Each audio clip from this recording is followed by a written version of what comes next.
Hello, everybody, and welcome to Atheist Sunday School, your one-stop shop for everything Atheist Sunday and school. And boy, do we have a show for you today. Today we are covering Hebrews chapters 10 through 13. We're finishing Hebrews today. Yes. Yeah. Yes, we're finishing Hebrews, not written by Paul. No. I think next... My dad says that it's written by Timothy.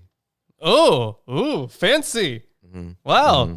That's probably the most, from everything I know about your dad, that is probably the most unique position that I've heard him have, because this guy is like textbook creationist biblical literalist. Yes. So that's like the most unique you'll ever get out of him, I guess. Yes. It was written by Timothy. Yeah, there you go. Okay. Wow. So wow, your dad is so smart and so good at this. He should be a textual critic. So when did we add our logo to the center of the wheel? That's been there. It's been there the whole time, Chris. Yeah. Are you serious? Yes. Always. How did I not notice that? I don't know. You made it, didn't you? No, I didn't. Oh, I mean, I made did. the logo. Right, he meant the logo, but not the. Yeah, it's been there the whole time, man. I noticed that this entire time. Yeah, you know what I didn't notice for a while, even though I made it myself? In our intro, before we all pop up, our logo is right there, and I made that intro, and I don't remember putting that in. And then, rewatching it, like, I don't know, it was about a year ago now. I was editing a video, and I was like, that's the logo right there. Did I put that in? I did, because I made the intro. You know what that means, I like Lawrence? to think I'm very observant, and then these things just really throw me off my horse. There's that thing that fell under the radar like this, and I'm like, how did I miss that? That's right there. It is. Anyways, we should spin this wheel. We should spin the wheel. Let's spinny wheelie. Click the spin wheel button. We'll there see you who go. it lands on. Who is also Chrissy in chat? Yeah. I think welcome. It's Ellis. Ellis? Yeah. Is that? Yeah. Hopefully it says Ellis and we're not going crazy. That's gray. It is gray. Yeah. So we can't exactly see it too well from here, but if it does in fact say Ellis, it does. It says Ellis. It does. Okay, we can see it. Okay. Ellis, you win a T-shirt. You do. So I have to, because still getting the new shirts designed, I have to send one to J Money, to Landon, and to Alice. Yes. Yeah. But it's gonna be a good shirt. I like it. Yes, indeed. So today we're finishing Hebrews. Anything you have to say before we hop into it? A lot of, for some reason, I've been seeing this a lot in a variety of chats and comment sections about the, why is it that Christians are like, so, that's the Old Testament kind of thing. Whenever, we bring up an Old Testament law, like if we talk about slavery, or if we talk about, you can't eat shellfish, or, can't, wear two materials of, or can't wear polyester and cotton, two different materials at the same time, right?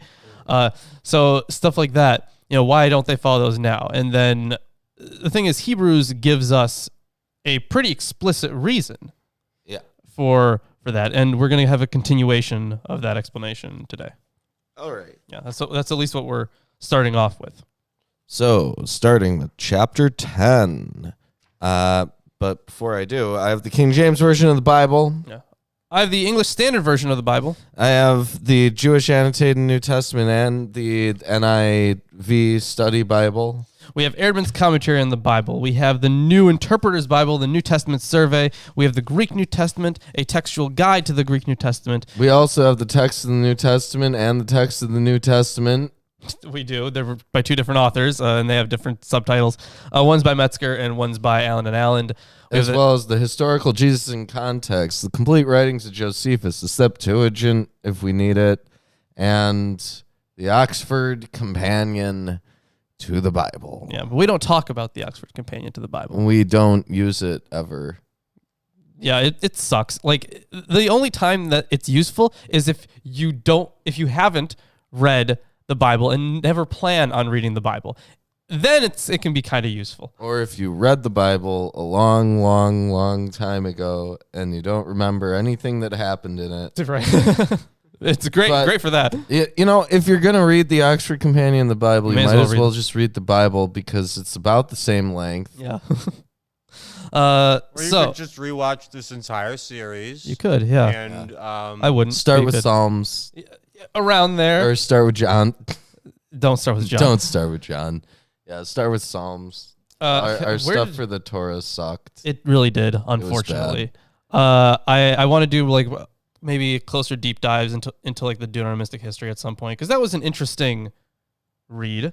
There was interesting stuff in there. Well, not and only the scholarship that, was you can have more focused, longer length videos about like individual books as a whole or sections of books, not necessarily chapter by or like or like even live streamed or anything like that. But like, I'm sure you could do like a video on the textual history of Genesis. No, the thing is, I don't know Hebrew, right? So before, I'm not even going to attempt something like that until I learn Hebrew, because there's so much disagreement in between scholars. Like they agree on like some general things, right? And maybe I could do stuff on the more general. But once you get to the nitty gritty specific, like, oh, half of this verse goes to P, half of this verse goes to J or something like that. Before I even start, like, no, that people argue about that shit all the time. There is no consensus on a good amount of that. So when it comes to the nitty gritty, there's no shot I could do like a textual or a compositional history of the Torah. Like I could outline like a few hypotheses, and that's all I can really do. I didn't say the Torah. I said like Genesis specifically, but that's part of it, right?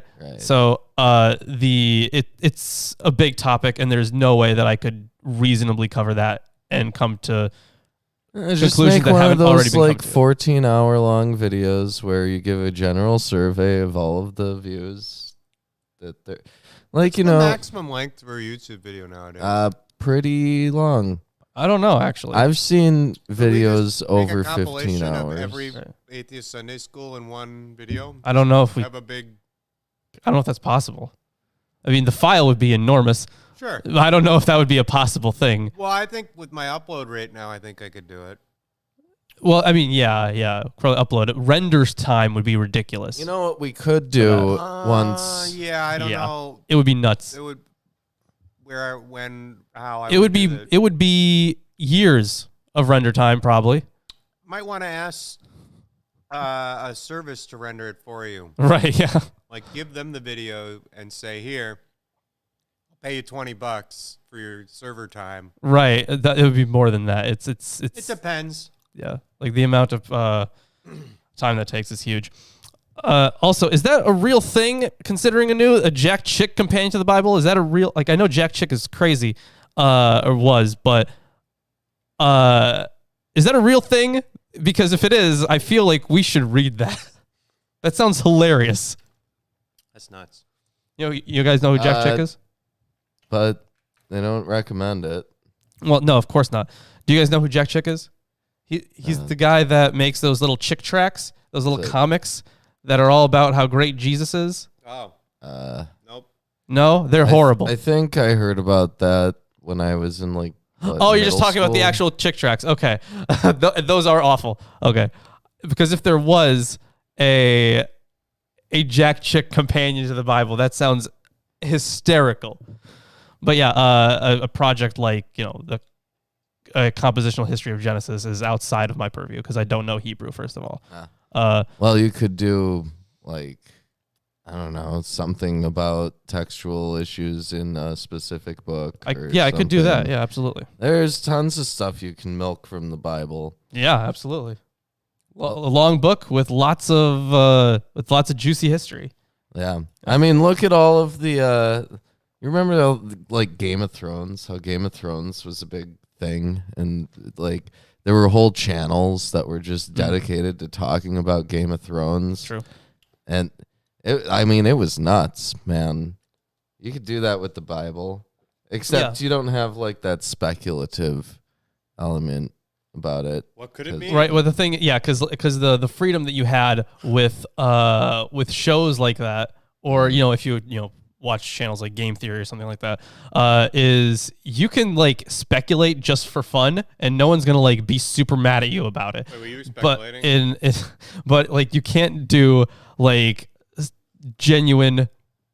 You can't do like biblical scholarship like that, where it's like, oh, this is just fun. But you have to explicitly say that like this is just like a joke or something.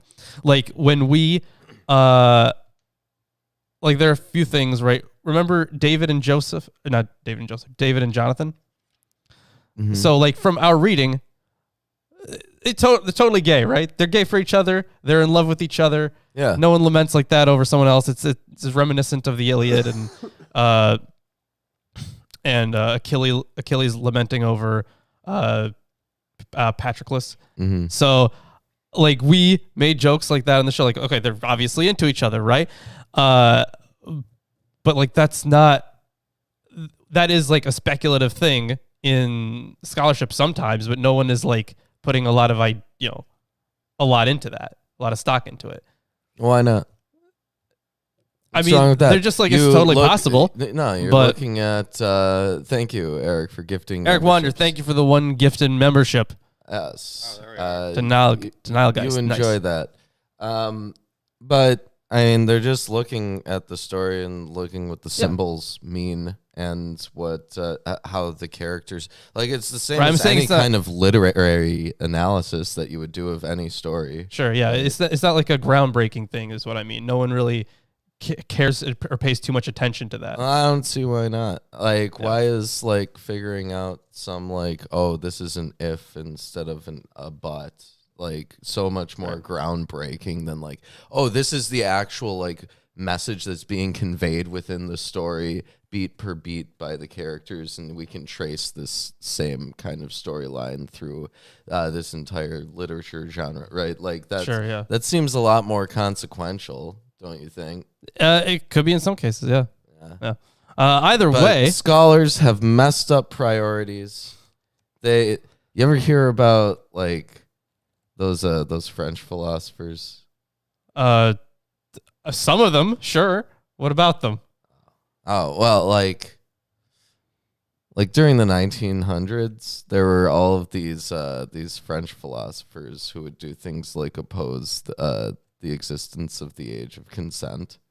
Oh, okay. But they would like be, oh, it's about freedom and right. Yeah. Oh, yeah. Okay. And, well, like some of them like actually acted on that. Gross. Okay. Right? All right then. On that note, how about we hop into Hebrews? Yeah. Let's hop into Hebrews. I forgot. Yeah, we are. Huh. Why do we even have to talk about Hebrews? Let's just let's talk about French philosophy. Whatever the hell we want. Was that? I don't think what you were talking about was exactly French philosophy. I think that's what French philosophy has become. Oh my God. It's kind of disappointing, isn't it? If you say so. Yeah. If that's what it has become, then yes. What have you become? Yeah. Chapter 10. For the law, having a shadow of good things to come and not the very image of the things, can never with those sacrifices which they offered year by year continually make the comers thereunto perfect. For then would they not have ceased to be offered, because that the worshippers once purged should have had no more conscience of sins. But in those sacrifices there is a remembrance again made of sins every year. For it is not possible that the blood of bulls and of goats should take away sins. So there does seem to be a textual note in verse 1 there about, and not the very image. Yours says things, but so it's translated here as realities. And the reason for that is the word, or the Greek phrase that's used is uk autein ten ekona. So instead, that means so not the very image or true form. Using true form is kind of weird, or translating as form is weird because it's not morphe. But anyways, yeah. So instead of not the true form, the earliest known copies of the earliest known so copy they're of Hebrews. speculating about which one of us would win in the octagon. Okay, probably you. I mean, you're the one who actually has. Well, I also have training. weight on you. That too, yeah. Right. Yeah. So I imagine this would actually be like very quick and not fun to watch. Well, it probably wouldn't be fun to watch, but I'd make it annoying for you. Yeah, but like, how much do you weigh? Like 130. Whoa. Yeah. What? Yeah. Lawrence, You weigh 130? I'm Yeah. always heavier than you then. Wow. What? Yeah. I weigh 130. Jesus. Dude, I could like pick you up and toss you. Yeah. Like this is why they have weight divisions. in Yeah, UFC. 130. If you didn't know, Thing is, they I did weigh more before, but when my medical issues started, I lost weight pretty quickly. How much did you lose? Like 5 pounds. Like it Oh. wasn't much. It wasn't you much. were 135. Yeah, I was Like, 135. that's still, Yeah. okay. But You're You're still gonna lighter have than- some Yeah. variance like throughout the day Yeah. and stuff with water weight. sure, yeah. But like I've seen up to 5 pounds difference myself in water weight. But no, this would be very quick then. Like Yeah, I don't weigh much at you all. could make it annoying, but like I've trained with people who are like around that weight, and it's like you can just like impose yourself on them. It's not like Yeah. yeah. That's why since I don't have like a lot of body weight or anything, whenever I have fought, I've usually concentrated on grappling because it's like way easier. Like they can't like just jump at me and it'd just be over. Like I would do something while I'm grappling. Yeah, like- yeah. That's gonna be your only shot. It is my only shot, Yeah, right? yeah. So I've always concentrated on that. Like I don't weigh much at all. Yeah, there was a good series on YouTube, Ultimate Self Defense Championships. I'm shouting them out, right? They brought in all these like martial arts YouTubers and had them do things, and like it is astonishing how much better the just like 250. Not 250, but like 200-pound guy who like runs a karate studio and like does sumo once in a while did compared to all of the professional fighters, just because he weighed more and was like he was still athletic, but like he weighs more, so he's able to do a lot more. Yeah. Like weight is a We could ridiculous just stop benefit. reading. Anyways. I could move the table out of the way, grab one of the mics, and you two could just duke it out. We zoom out a bit, We could, and this green screen's big enough. but we got a thing to do. What? Yeah, we Yeah. got a thing to do. Damn it! Whatever. We'll do it at the end of the show. You guys are fighting then. So instead of not the true form, the earliest known copy of Hebrews, P46, reads and the true form. So without the uk there, which means not. It's a negation. According to this variant reading, the law is a shadow and a mere copy or image.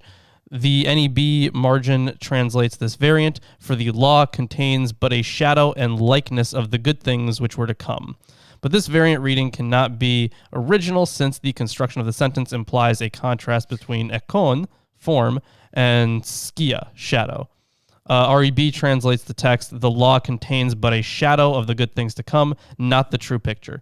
The other readings supported, I think that's probably a good translation there, not the true picture. The other readings The supported... message is the same. It is. The shadow thing is just like an allusion to Plato's cave. Yeah, but it is interesting that the oldest known copy says something else there. In Yeah, fact, the they exact chose opposite. to do it completely differently. Yeah.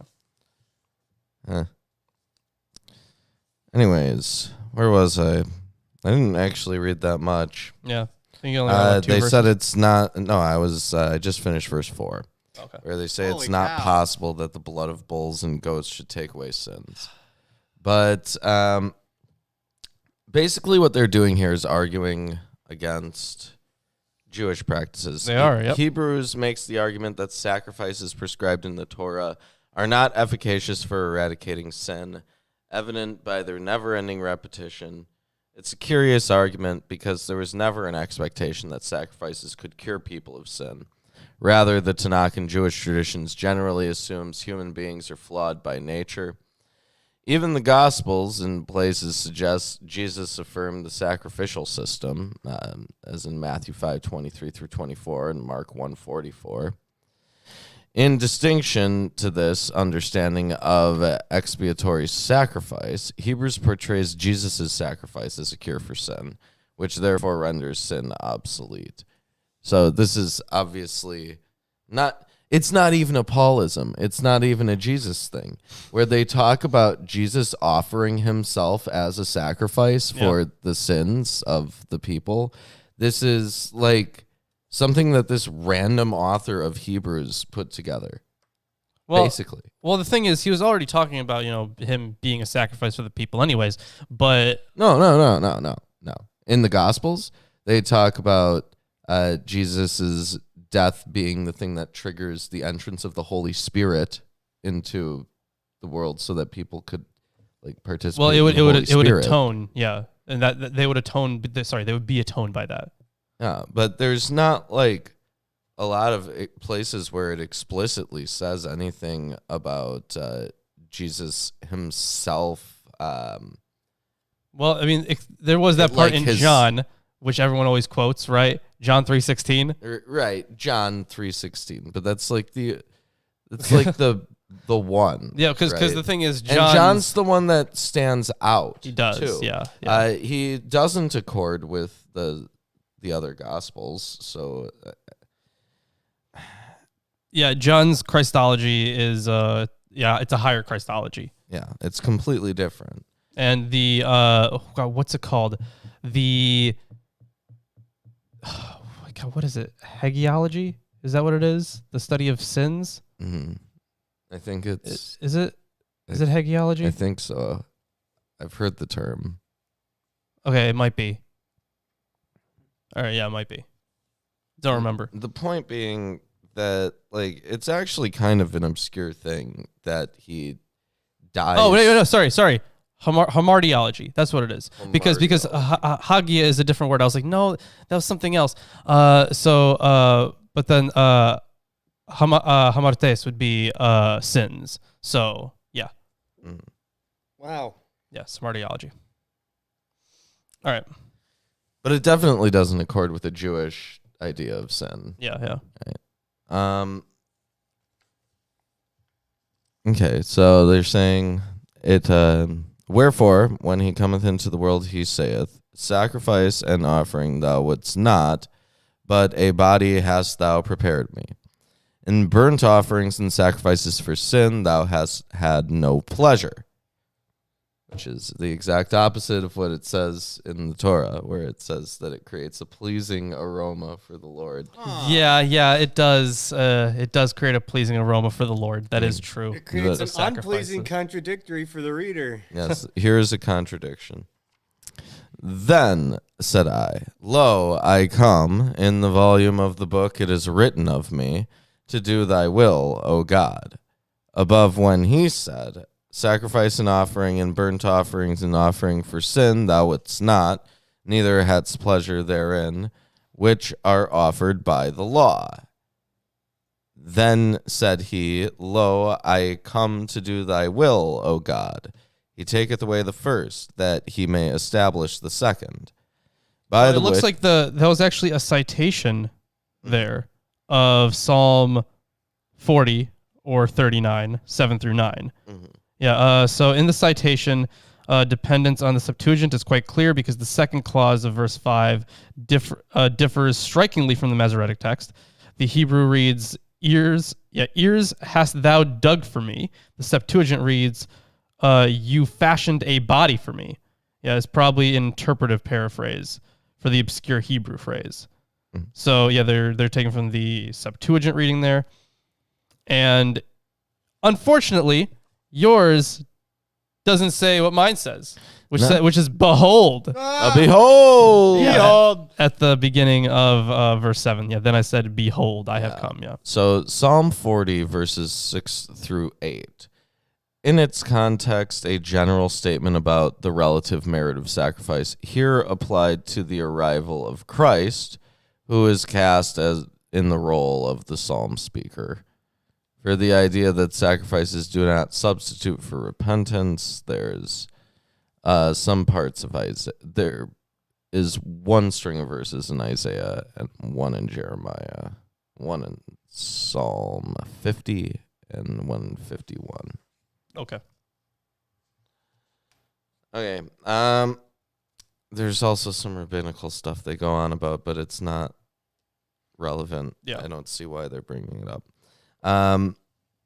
Okay. So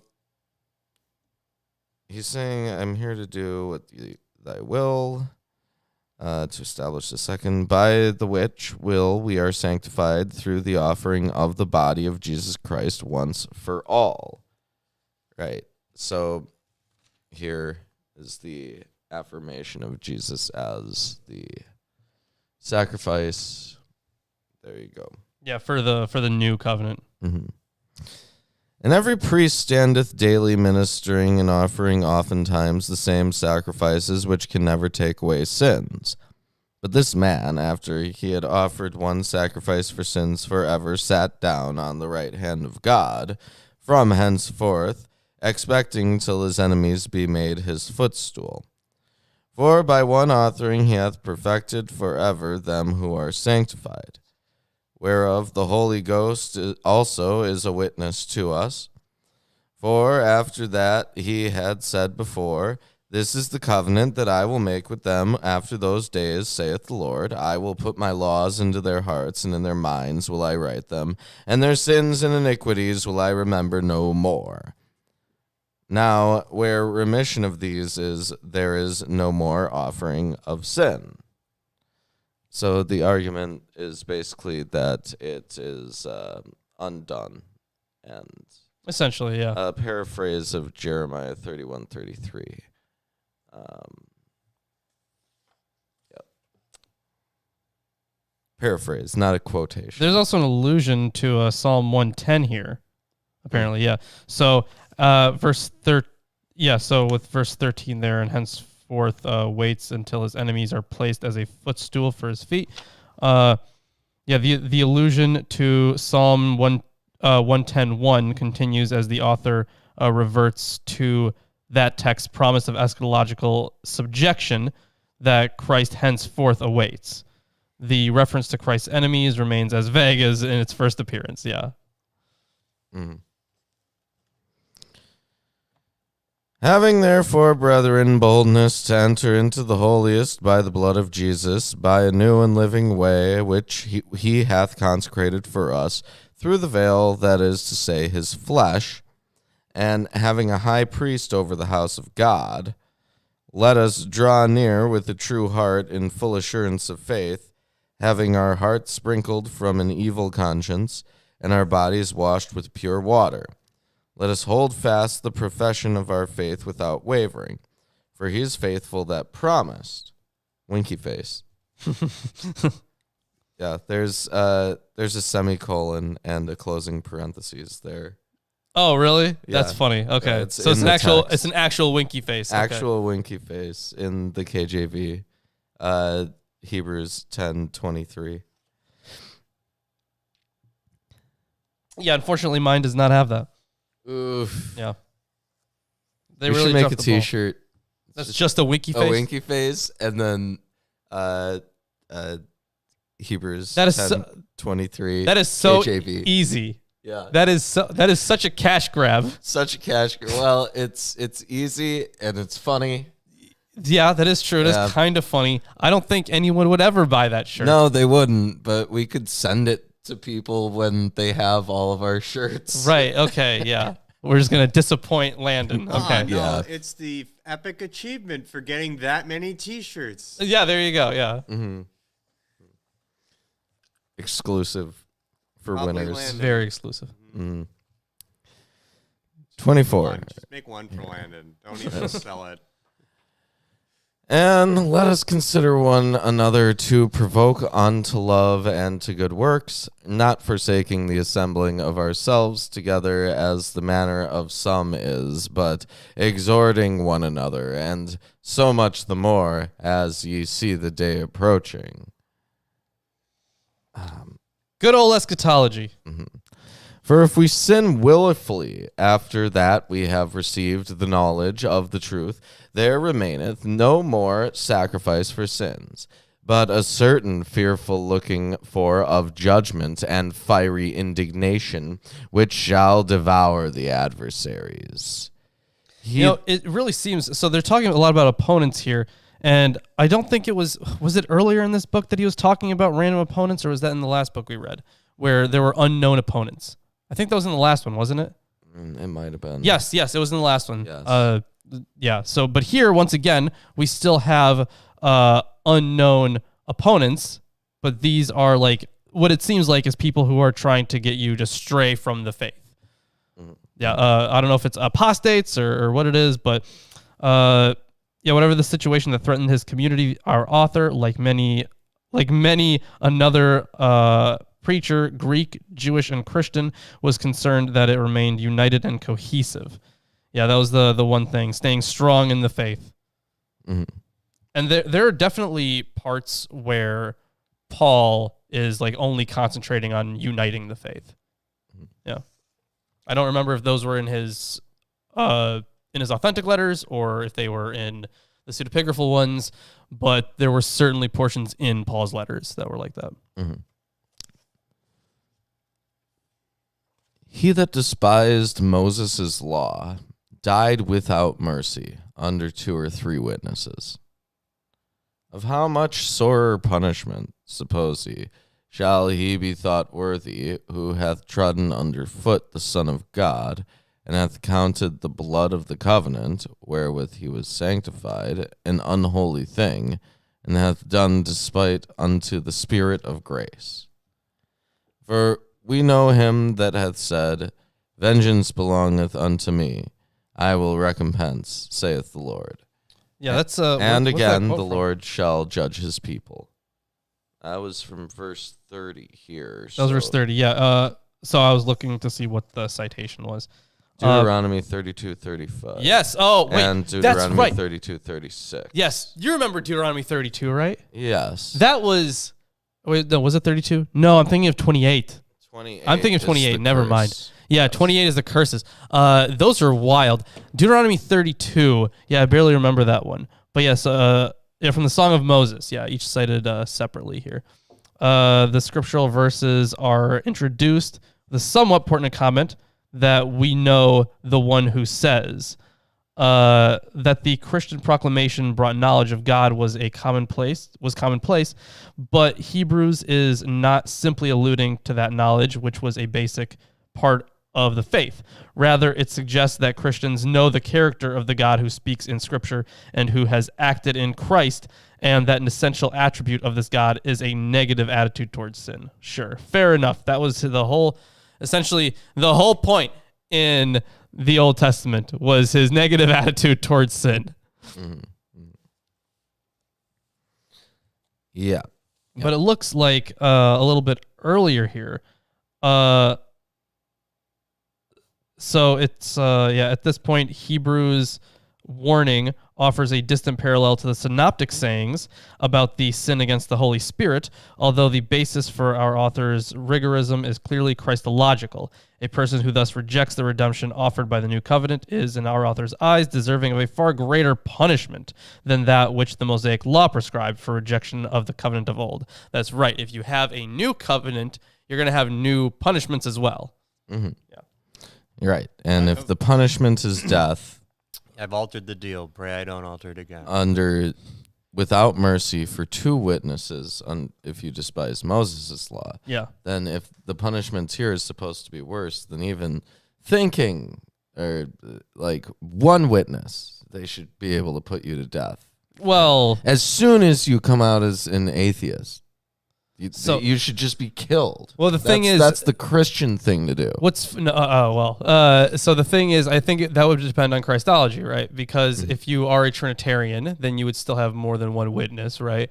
But if you're not, then you could also... How else can you interpret verses 28 and 29? All right, let's see. Hold on. Definitely a lot of punishing stuff here. Anyone who abrogates Moses' law dies without compassion on the testimony of 2 or 3 witnesses. How much? Yeah. Well, the thing is, it could be worse than a worse punishment than death is the thing.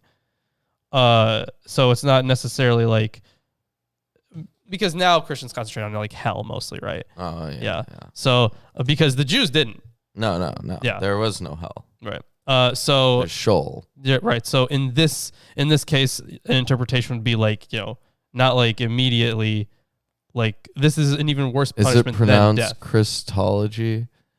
I think Chris would be in favor of Christology. I'd like to point out that my name and anyone else's name whose name is Chris has a very generic name and it's overused. Yeah, no shit. like Christmas, Yeah. not Christmas. Yeah, Christology is just a different word. I don't know. Christology is more. Well, I don't know where. Okay, so I Is know ology a Latin or a Greek? it's Greek. If it's Greek, then it would be Christology. If it's Latin, it would be Christology. So I guess it would make sense. So Christmas would have come from the Latin, right? Because Otherwise it's Christ Mass. Christ Mass. right, and the thing is, Christ was just taken over by the Romans. And the thing is, So- within Latin, the vowels are always a, e, u, a, o. So, e, Christ, right? Yeah, Christmas. Yeah, Christmas. yeah, something like that. Yeah. So I would say that Thanks, Christology is definitely They really want directly to see related us to Greek. fight. Good going, Klaus. We could, For the aftermath. Thank you, Klaus. we could arm wrestle or something. Well, no, we had the whole thing planned, right? Oh yeah. We need to do the pro wrestling. Yeah, that's what we were gonna do. Because a real fight wouldn't be nearly as entertaining Not nearly. as the plan we have for a pro wrestling match. Because that But one actually Lawrence sounds is the entertaining. heel. Yeah, I think I would make a great heel. Mhm. So I'm gonna heal it up. I'm gonna keep reading here. Okay. For we know him that it's okay. It is a fearful thing to fall into the hands of the living God, but call to remembrance the former days, in which after ye were illuminated, ye endured a great fight of afflictions, partly whilst ye were made a gazing stock both by reproaches and afflictions, and partly whilst ye became companions of them that were so used. For ye had compassion of me in my bonds, and took joyfully the spoiling of your goods, knowing in yourselves that ye have in heaven a better and an enduring substance. Cast not away, therefore, your confidence, which hath great recompense of reward. For ye have need of patience, that after ye have done the will of God, ye might receive the promise. For yet a little while, and he that shall come will come, and will not tarry.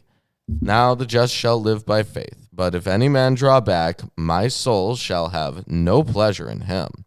But we are not of them who draw back unto perdition, but of them that believe to the saving of the soul. Sorry. Which verse did you have heaven in? Trying to find that. Heaven? Yeah, is this what was it? The same substance as in heaven? Was that what the phrase was? I'm just trying to find the. I could swear you said heaven. Was it not in there at all? Verse 34. Verse 34. For ye had compassion of me in my bonds, and took joyfully in the spoiling of your goods, knowing in yourselves that ye have in heaven a better and an enduring substance. Okay, here we go. So, for you suffered along with the prisoners and anticipated with joy the seizure of your possessions, knowing that you yourselves have a greater and an abiding possession.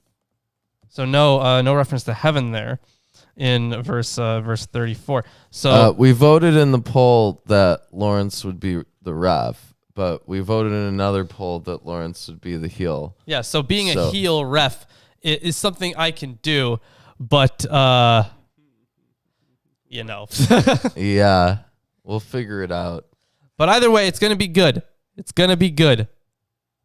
So yeah, verse 34 there. It's interesting that Everyone's yours the ref. has in heaven there. Mm-hmm. Interestingly, the only commentary I have is specifically about Heotus there, so just yourselves, and nothing about heaven for that verse is even cited. So this must be definitely a later text that they were using for it. And oh yeah, here it is. Wait, is this it? Yeah, I suppose I could. Yeah, I suppose that could be it. So, the basis for the community's glad acceptance of deprivation is the recognition based, as the next chapter will suggest, on the faith that confirms unseen reality, that they have something far better than the worldly goods they had lost. So the pronoun yourselves is emphatic. That is true. Yeah, that is pretty emphatic. Stressing, it doesn't matter. It's just emphatic. The designation of this possession involves a play on the worldly goods that have been seized. The noun huparxis can simply mean possessions, but here it probably connotes something more significant, since it is frequently used as a technical philosophical term for substance or being. The possession that the addressees realize they have is as a heavenly reality, far superior to any earthly goods. Okay, so my guess then is that the heavenly reality is that was read into it, and then it was included later in later manuscripts, I should say. That's my guess, because it doesn't seem like many witnesses actually do have they do show in heaven there at the end a pedantic correction, probably based on the familiar Dominical saying of Matthew 6:20. So if you want to pull up Matthew 6:20, the phrase is lacking in the earliest witnesses and in a variety of other witnesses, like let's see, Sinaiticus, Bizet. It looks like, a good amount of witnesses, very early witnesses, lack it. But okay, so they're interpreting it as being connected to the saying in Matthew 6:20. Matthew 6:20. But lay up for yourselves treasures in heaven, where neither moth nor rust doth corrupt, and where thieves do not break through nor steal. Okay, gotcha. Yeah, but it probably did not originally say heaven. But that's the end of chapter 10. Hey, if you're enjoying the stream so far, give us a like, comment, subscribe. And Lawrence, before we hop into chapter 11, I have a thing here. Oh, yeah? Yes, heroes of the faith. The list of heroes, which will occur, right? Yeah, resembles lists of biblical heroes in Jewish literature. Yeah, but it reflects some unusual choices, except for a passing mention of David at the end, Hebrews 11:32. The author includes no priests or kings. Certainly expected highlights do not appear, and unexpected ones do. For example, no mention is made of God's circumcision covenant with Abraham from Genesis 17, nor is Sinai mentioned, despite the attention given to Moses. Instead of focusing on the hero's leadership roles, Hebrews emphasizes the characters as largely set apart from the people. While rabbinic literature also uses lists, it neither lists biblical heroes nor presents gospels in the same sense of biographies of such heroes. Rather, it lists, e.g., the 10 tests of Abraham or 3 who did not suffer death. Generally speaking, the heroes in Hebrews have the 3 characteristics. 1, near-death experience. Noah would have perished in the flood. Moses would have died as an infant. 2, ability to see the future and act faithfully in light of the knowledge. Noah receives an oracle about the flood, builds an ark.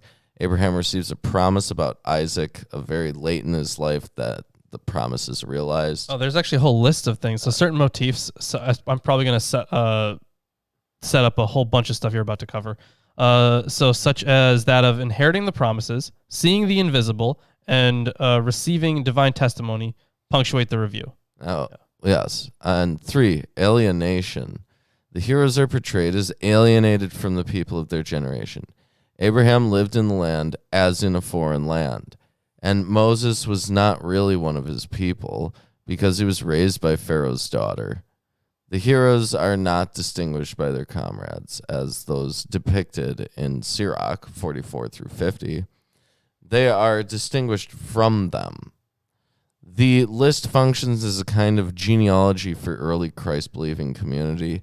It creates a lineage independent from the people of Israel because the heroes are portrayed as outsiders and includes non-Israelites. Yeah, and in Sirach, they weren't exactly viewed wonderfully.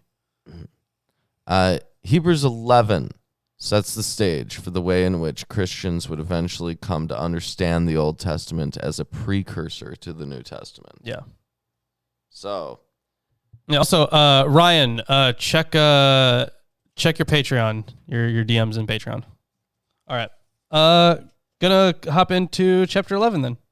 Yes. Make sure you guys drop a like, by the way. I see 21 viewers. I should see at least 21 likes. What are you guys doing? Yeah, we should see like 30 likes, 69 likes. Yeah, it's got to be 69. If it's not 69, I'll be very upset. It's got to be higher than 69 if it's not 69.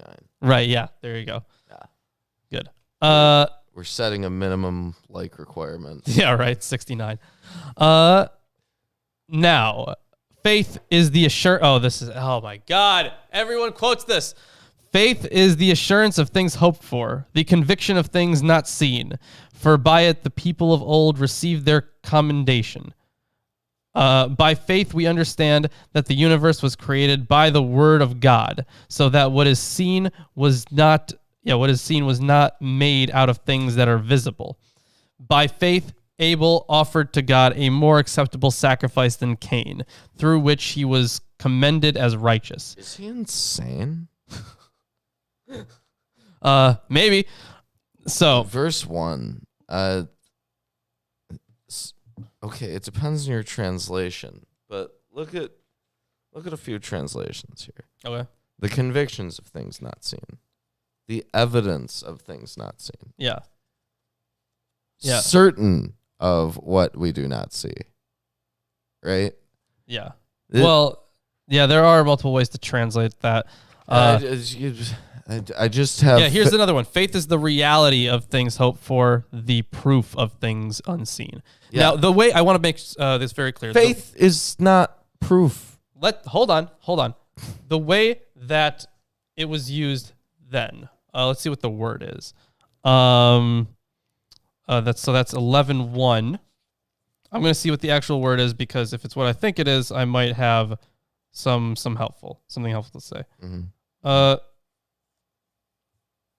Yeah, so the word that's used there is pistis, of course, meaning we usually translate it as faith, but there was a specific phrase, pistis ek biu, and the way it was used is proof. It's usually translated as proof from life, but it could be translated as evidence from life. This is anecdotal evidence, something that gives you a reason to believe something. It doesn't have to be a good one. Doesn't have to be proof. Doesn't have to be logic. It's not in the same way that we use words like proof and evidence, is what I'm saying. But they translate it here to proof and evidence. Right. And so what every English Christian English-speaking Christian that you encounter... I fucked it up. So, it says faith is the reality of things unseen. So, I was translating faith, not things unseen. Well, mine says evidence of things unseen. Okay, gotcha. Never mind. This one says the certainty of things we do not see. Yeah. Okay, never mind. I didn't fuck up then. I thought I did. I'm so good at this. So, yeah, but the thing is, the way that they use faith, pistis, is not in the same way that we use it today. So while it can be translated in a variety of ways, that's because of how Greek is such a fluid language. But it's literally incorrect here, even under that definition, because if it's your lived experience, right, that's fine, right? That's accounted for. We have that today perfectly well. We just call it phenomenology, right? That's all that is, right? But like things that are not seen things that are not experienced are not within the purview of your lived experience. So I don't see how it could be the evidence of things not seen. It doesn't make any sense for that to be the case. Well, they're defining it that your assurance, your confidence in something that isn't seen is faith, or is pistis. That doesn't make any sense. That's the definition that they're going with here. But there's just... But then they conflate the definition at every other point that they use it, right? That is a consequence of the Greek language. At least I'm telling you right now, that is a consequence of the Greek language and how you can use so many words in so many ways and not have them that's the consequence of their use of the Greek language. I'm sure that they could have found a way to communicate. It seems like the philosophers figured it out pretty well. Words are hard. I mean, I would by the time that this was around, surely Aristotle was already around. Yeah, right? They had syllogisms. They didn't. Right, they would know about issues of conflating definitions. Agreed. Either way. Yeah, I mean, I would translate this as faith still, because that would align closer to modern definitions of what faith is. So that's how I would translate it. But it's the way that the term pistis was used was different. So it was enough for them. You could be your reasons, your evidence, could be a whole slew of different ways of translating it. But in modern terms, in this context, faith is a fine, they're defining the term here. Mm-hmm. But either way. Abel offered to God a more acceptable sacrifice than Cain, through which he was commended as righteous, God commending him by accepting his gifts. And through his faith, though he died, he still speaks. By faith, Enoch was taken up so that he should not see death, and he was not found because God had taken him. You don't know that. Shout out to Enoch. Yeah, shout out to Enoch, right? It doesn't say that. It doesn't say anything about Enoch having faith. Then he said he was a man of God. And he walked with God. It says that he walked with God. I think before he had his ascension, it said that he. It's only in one verse, dude. I know it's in one verse, but I think the verse said two things about it: that he walked with God, and that he was faithful, or something like that. That he was a man of God, something along those lines. Okay. Mm-hmm. So while you find that, now before he was taken, he was commended as having pleased God, and without faith it is impossible to please him, for whoever would draw near to God must believe that he exists and that he rewards those who seek him. By faith, Noah, being warned by God concerning events as yet unseen, in reverent fear constructed an ark for the saving of his household. So this is all that they say about Enoch, okay? Genesis 6, starting with verse 18, where Jared lived 162 years, and he begat Enoch, and Jared lived after he begat Enoch 800 years, and begat sons and daughters. And then, starting at verse 21, and Enoch lived 65 years, and begat Methuselah, and Enoch walked with God after he begat Methuselah after 300 years, and begat sons and daughters. And all the days of Enoch were 365 years, and Enoch walked with God, and he was not, for God took him. That's all that it says. Okay, fair enough. That's still in line with what you're saying. He's just saying... Yeah, that he walked with God. Yeah. Fair enough. Didn't say he believed anything. Yeah. Sure, but I guess... anything about his experience. Wow, so Enoch was an atheist. Anything. I don't know. Would it even be meaningful at the point in the story where Enoch is to say that someone has faith? Man, not the faith of the Christians, certainly, but no, I don't think so. I think this would be a foreign concept to them. Maybe, yeah. I could see that. So yeah, for Noah, he built an ark because he was He knew this flood was coming. By this he condemned the world and became an heir of the righteousness that comes by faith. By faith Abraham obeyed when he was called to go out to a place that he was to receive as an inheritance, and he went out not knowing where he was going. By faith he went to live in the land of promise, as in a foreign land, living in tents with Isaac and Jacob, heirs with him of the same promise. For he was looking forward to the city that has foundations, whose designer and builder is God. By faith Sarah herself received power to conceive, even when she was past the age, since she considered him faithful who had promised. Therefore, from one man, and him as good as dead, were born descendants, as many as the stars of heaven and as many as the innumerable grains of sand by the seashore. These all died in faith, not having received the things promised, but having seen them and greeted them from afar, and having acknowledged that they were strangers and exiles on the earth. For people who speak thus make it clear that they are seeking a homeland. If they had been thinking out of that land from which they had gone out, they would have had opportunity to return. But as it is, they desire a better country, that is, a heavenly one. Therefore, God is not ashamed to be called their God, for he has prepared for them a city. Oh yeah, we had this whole city imagery was it in the Gospels? I feel like it was in the Gospels where I think we've had Jesus was city describing imagery. it as a city, wasn't he? Well, I'm we've pretty had sure. city imagery in a few places, going back to the Old Testament.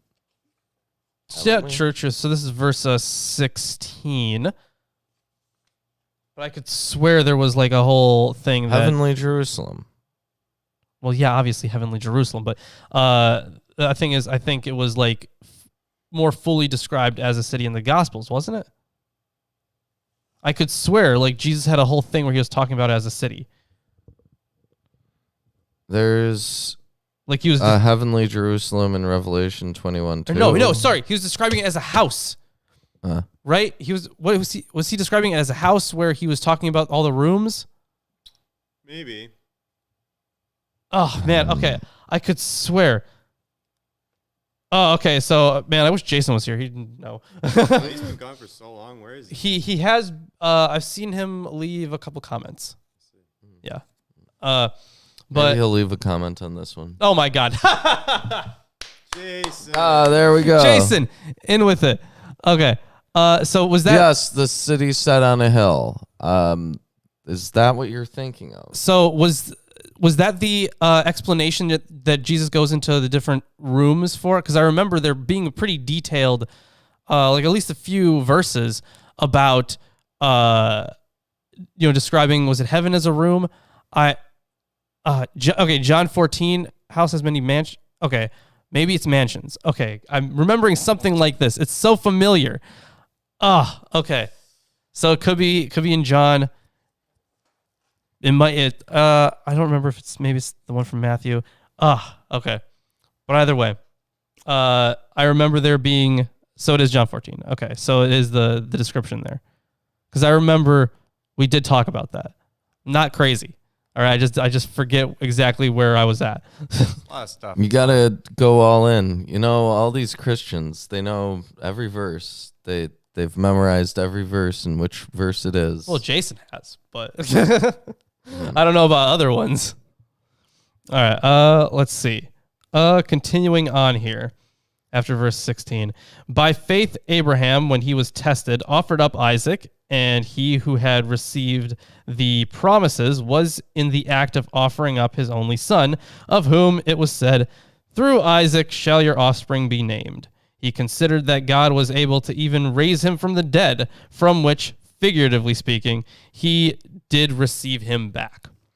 Some Jewish sources suggest that Abraham sacrificed Isaac, who was then resurrected by God. Yeah, that's right. That's right.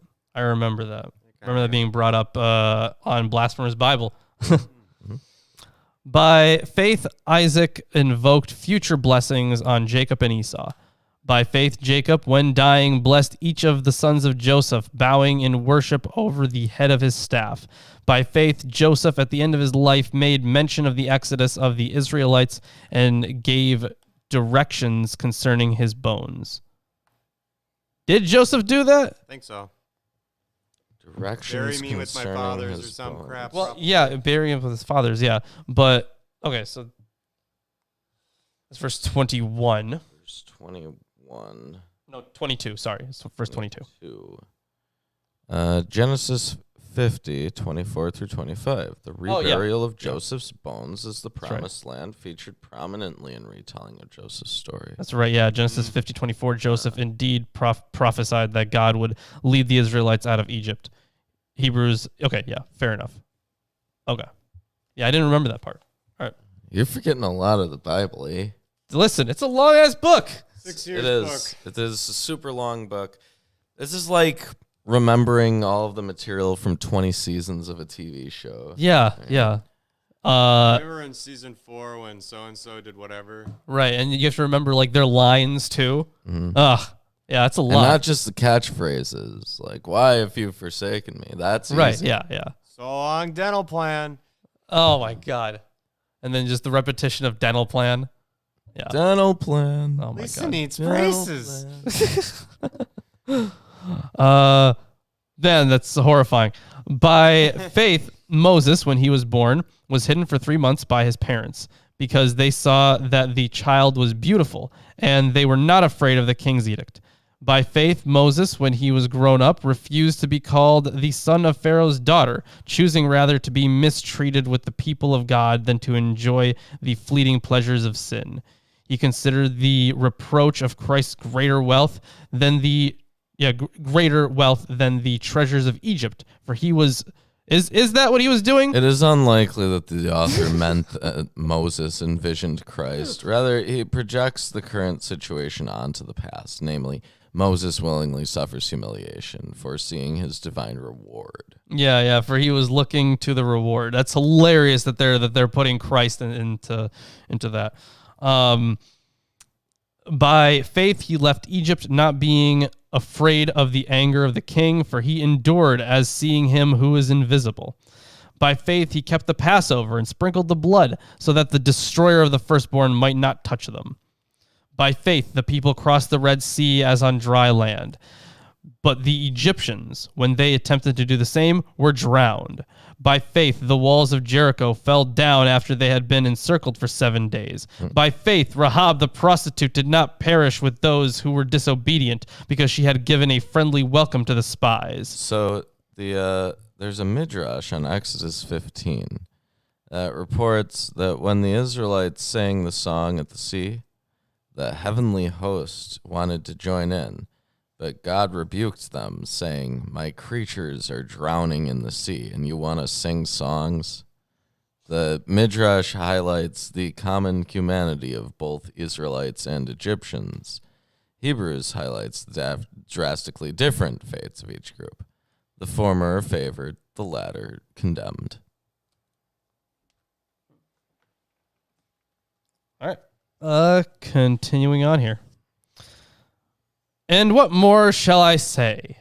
For time would fail me to tell of Gideon, Barak, Samson, Jephthah, of David and Samuel and the prophets, who through faith conquered kingdoms, enforced justice, obtained promises, stopped the mouths of lions, quenched the power of fire, escaped the edge of the sword, were made strong out of weakness, became mighty in war, put foreign armies to flight.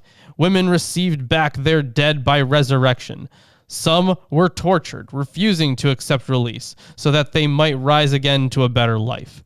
Others suffered mocking and flogging, and even chains and imprisonment. They were stoned. They were sawn in two.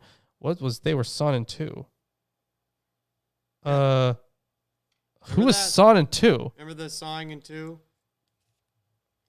No, I don't Son either. and 2. What No. verse is that? So this is in verse 37. They were killed with the sword. They went about in skins of sheep and goats, destitute, afflicted, mistreated, of whom the world was not worthy, wandering about in the deserts and mountains, and in dens and caves of the earth. So So I'm going to finish this chapter. Mine doesn't say anything about them being sawed in two. Really? What are you talking Hold on. about? Oh, wait. Yes, I see. Verse 37. Yeah. They were sawn asunder. I see. Okay. So, yeah, verse 37. Translated that a little differently. So the thing is, I remember... It says there were many more heroes of faith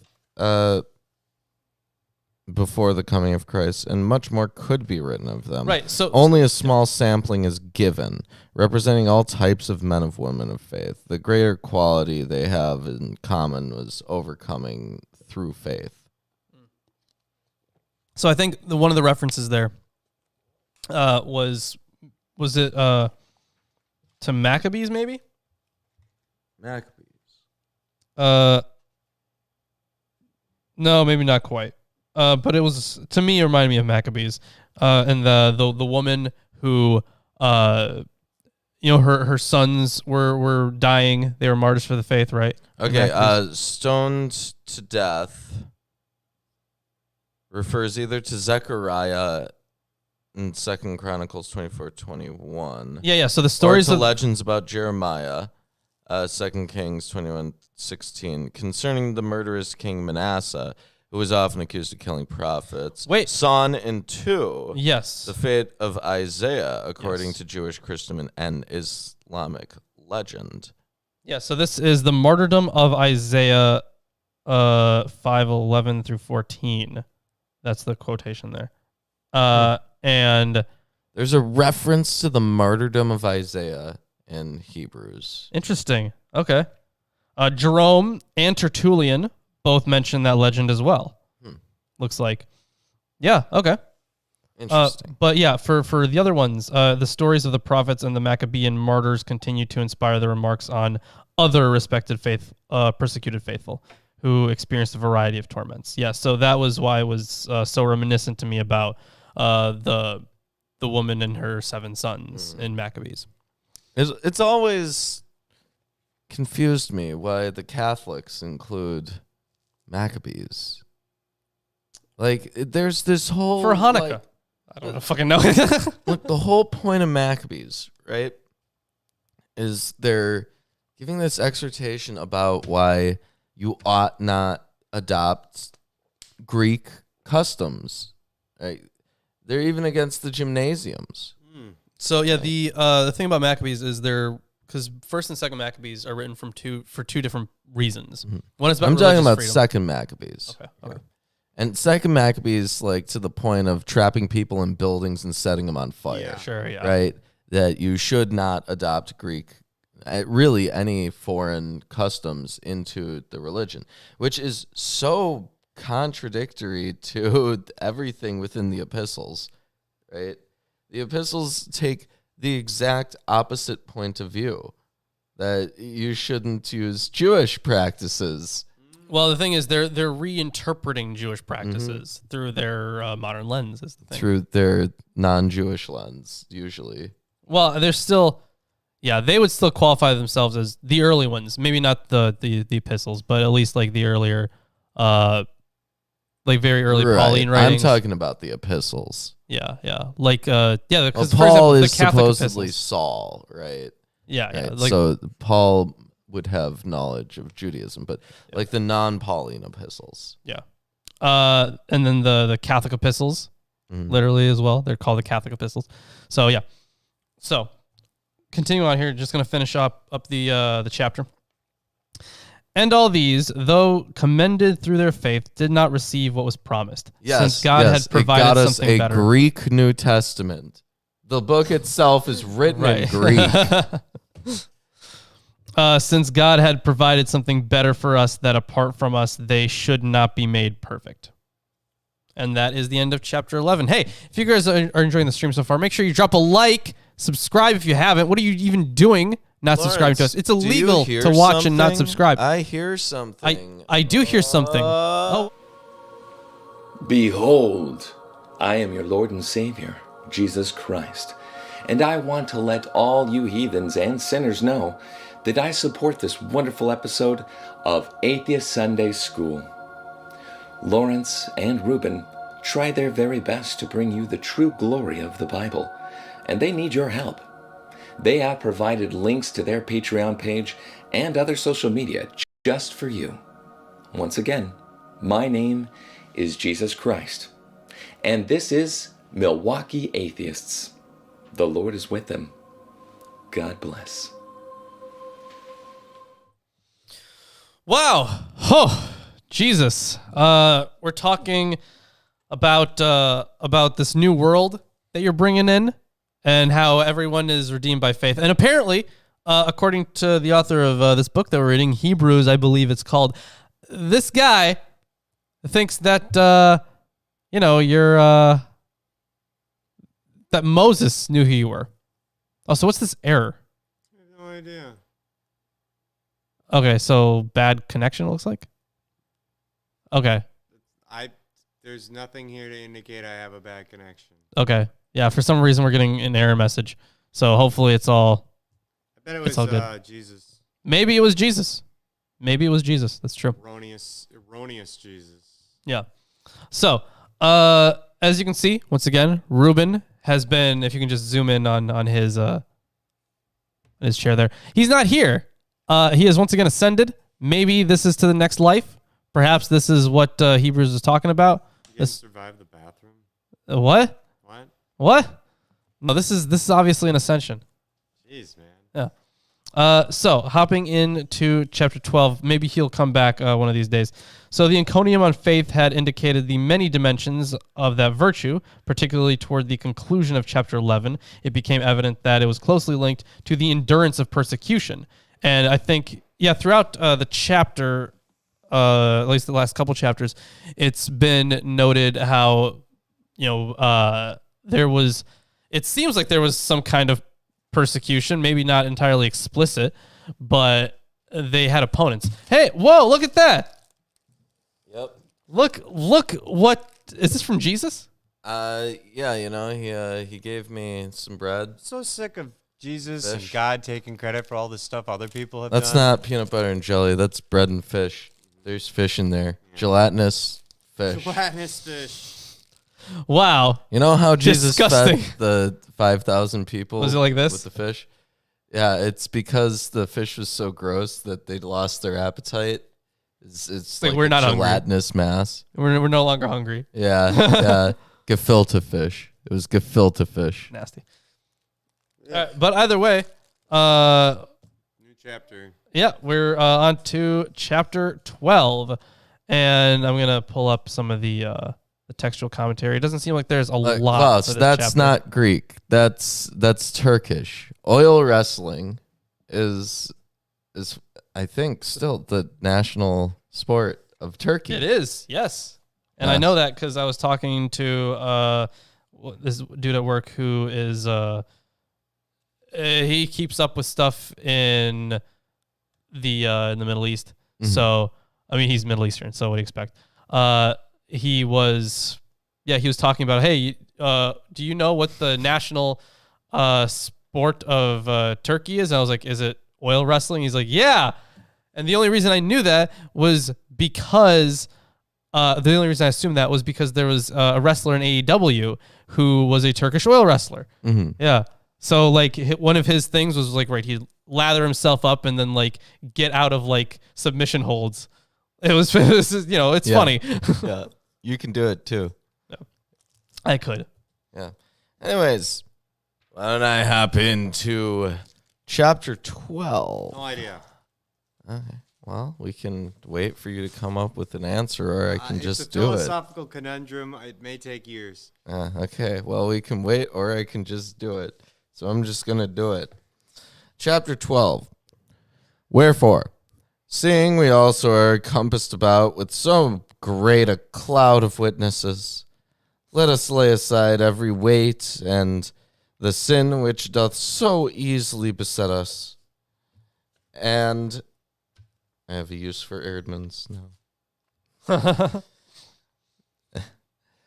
And let us run with patience the race that is set before us, looking unto Jesus, the author and finisher of our faith, who, for the joy that was set before him, endured the cross, despising the shame, and is set down at the right hand of the throne of God. Interesting that it doesn't say Jesus in this. Oh, Yeah, it says, looking to the initiator and perfecter of our faith.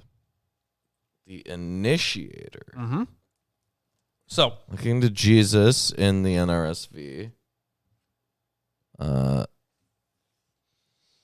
and Jesus in the NIV. I'm going to check the Greek. Is it Jesus? That is the Greek, yeah. But let's see what it says here. In verse 12:2, right? Mm-hmm. Oh, interesting. It does say Jesus. Hermenia has let us down. Yeah. Okay. Is there a note on why it says the initiator? Let's see.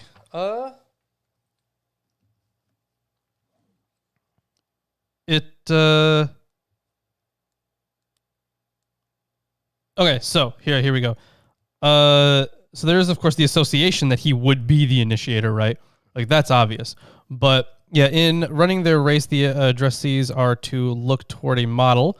Such regard is the appropriate action of those who follow a human king or leader. Looking specifically to God is a characteristic of the virtuous among both pagan and Jewish moralists, and is particularly necessary for martyrs. In this verse, the object of inspiring vision is not the transcendent God, but the very human Jesus.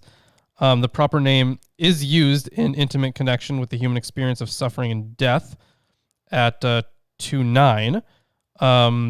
The festive designation of Jesus as faith's initiator is condensed and evocative.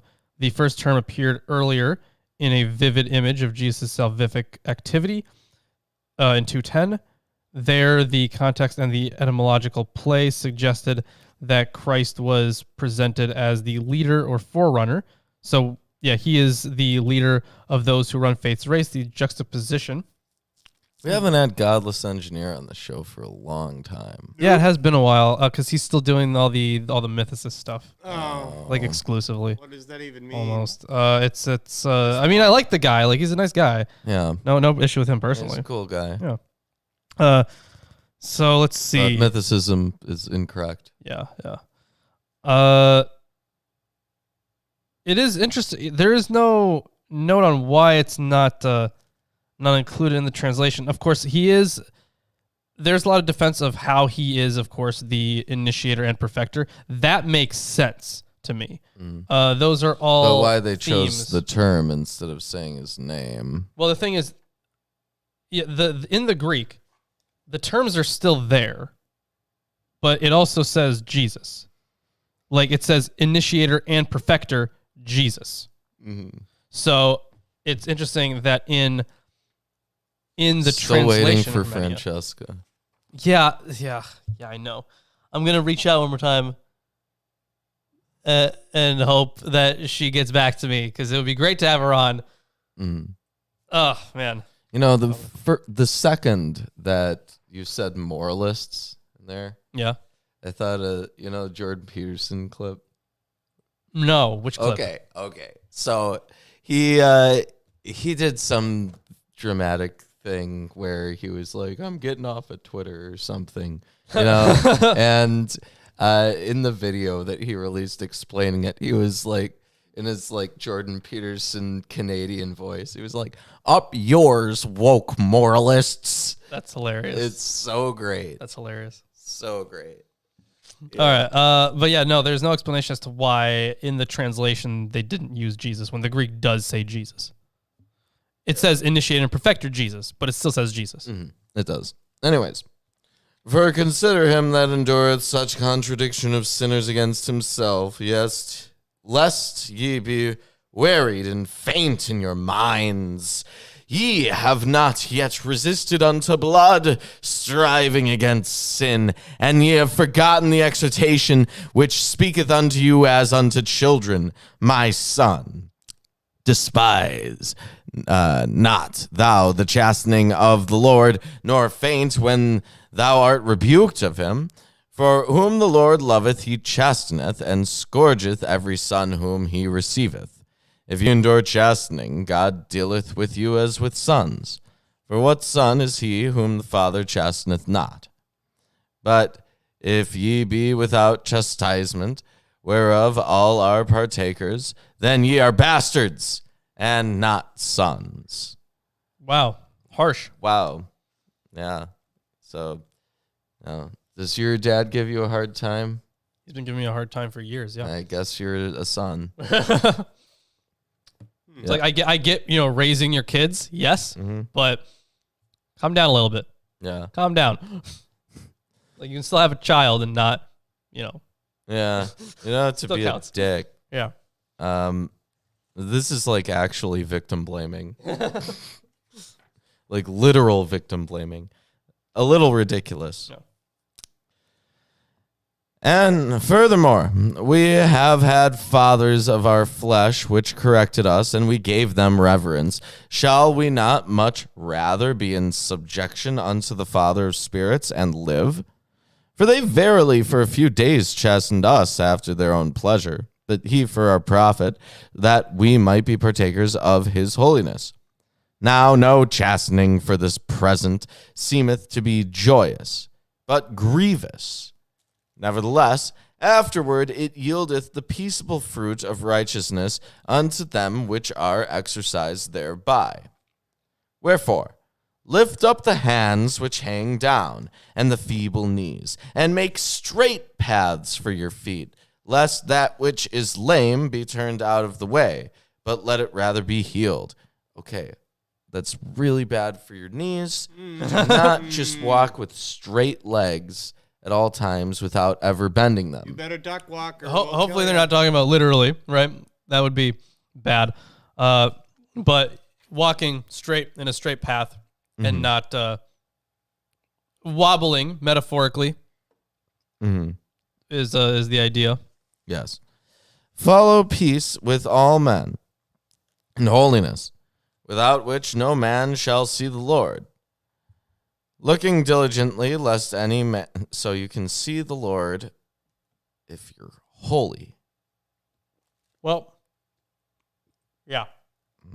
Which is why I guess none of us have ever seen it. And why none of any of like the priests or preachers or like They never pastors, they never see it. They're not holy either. Or like the church fathers, they know. But hey, you know what? Moses, I guess. yeah. Just Moses. No, there were a few other people. In fact, we just covered back in Not even Jesus so far. I mean, not directly that we've seen. Yeah. Yeah. Closest that he got was when he was baptized and God talked to him.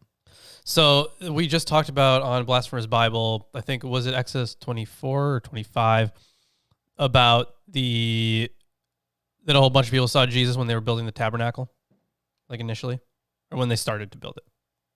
Sorry, not Jesus. God. Yeah. Fucking my bad. Okay.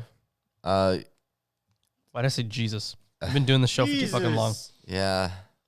Yeah, no, but when they were beginning to build the tabernacle, it said that like a whole bunch of people saw God. Mm-hmm. But did they like legitimately see every feature of him? Well, they said saw, the term for vision. So they didn't really describe it. They said that did they see him or did they have a vision of him? Well, they said saw, and then they said they ate with him, and actually that was also in what was it? Yeah, but when they say they eat with them, maybe they're just saying that they're eating the bread in the presence. That would make a lot more sense, especially if it was for the ark. Yeah, when they were building the ark. So especially if the ark, as I think it was a statue. Yeah, that would make a lot of sense. It would make sense. Anyways.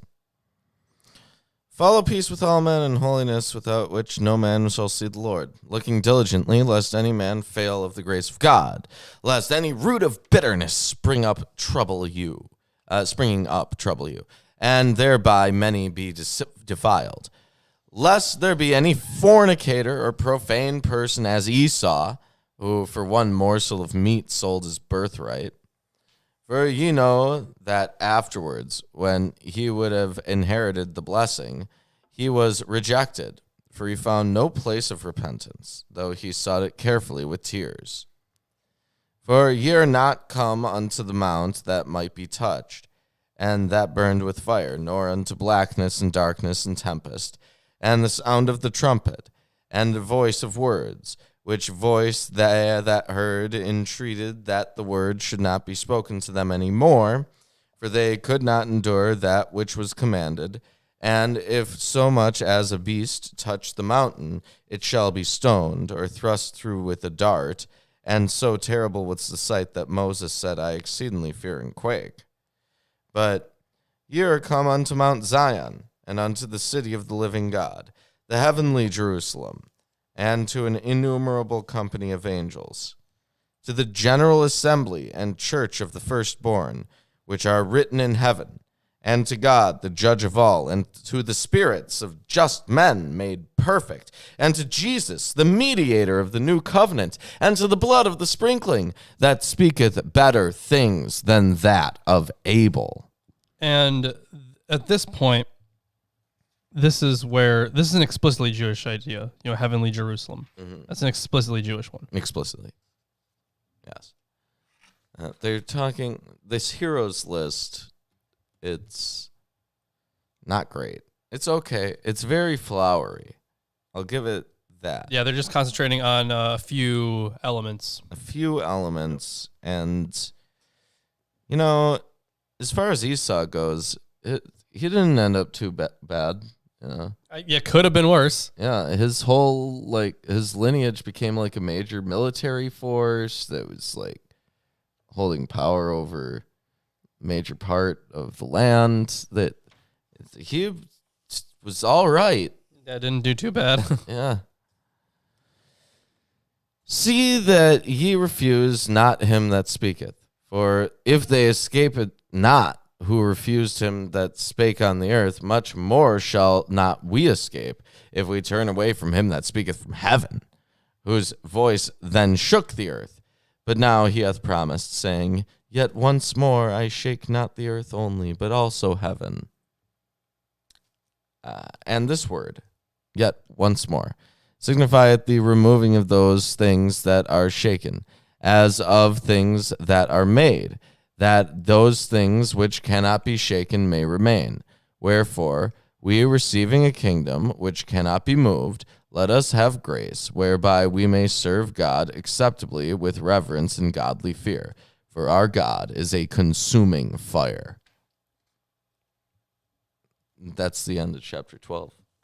Hey, if you're enjoying the stream so far, hit that like button like a consuming fire, citing Deuteronomy 4:24 and 9:3, an image that inspires the fearsome nature of God. But here the phrase also evokes sacrificial offerings, such as liking the video. Yeah, such as liking the video. Yes. And without further ado, Lawrence. Yep. Why don't you read for us the last chapter of Hebrews? Will do. I can do that. And you know what number that is? It's 13. Lucky number 13. The best one. Isn't it kind of weird that a whole lot of people will not stay in room number 13? I know it's just a superstitious thing, but it's wild how many people actually take that seriously. Yeah, it is wild. And actually, you know what? Don't some hotels not even have room 13 because of that shit? I think that it has impacted some businesses in that way, yeah. Yeah, that's ridiculous. It's a number, guys. Yeah. Or skip the 13th skip step. the 13th step. Ridiculous. Or 13th floor. 13th aisle. Wow. That's so fucking stupid. Airplanes don't have an aisle 13. Oh, yeah, don't have floor 13? Yep, good point. Oh, man, ridiculous.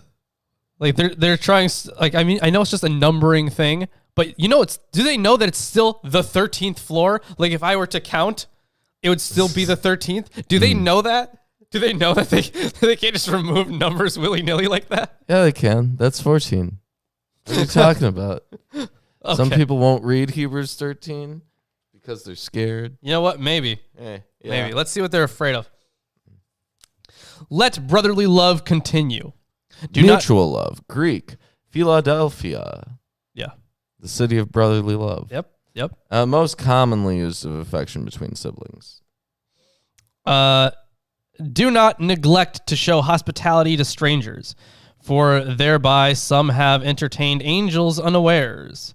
Oh, that was I forget which part that was, but that's with Job in Sodom.